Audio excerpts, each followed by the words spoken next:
ito na nga nakakaloka. Ano yun? Siyempre patuloy pa rin binabash itong si Ann Curtis. Ay. Oo. Katulad ni si Jason sa naman. Ano ba naman? Diyos ko, dati ka ng broadcast.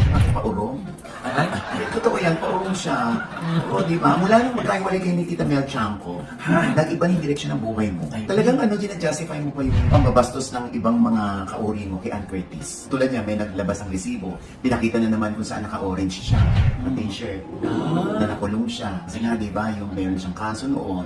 O yan, ibinabalik ng mga tao, ginagawa siyang resibo bilang yung sagot nila sa pambabastos mo kay Ann Curtis. Sige nga, sasabihin ni Jason sa ikaw nagsusuot ng ganyan eh. Tapos yung resulta ng pagsusuot mo ng ganyan sa mga kakalalakihan, magagalit kayo. Sige nga, na-Elia Bells ka ba kay Ann Curtis na nakakampanirang kuba siya? Diba? Kasi nga, role nila yun. Kasi nagbe-victorial sila. Yeah. So talaga nasa mata lang ang kamanyakan ng ibang tao, lalo na at yung isang kauri ninyo ang pinash ng gusto. Kaya kayo naman, to the rescue. O, tigilan niyo na yung ganyan.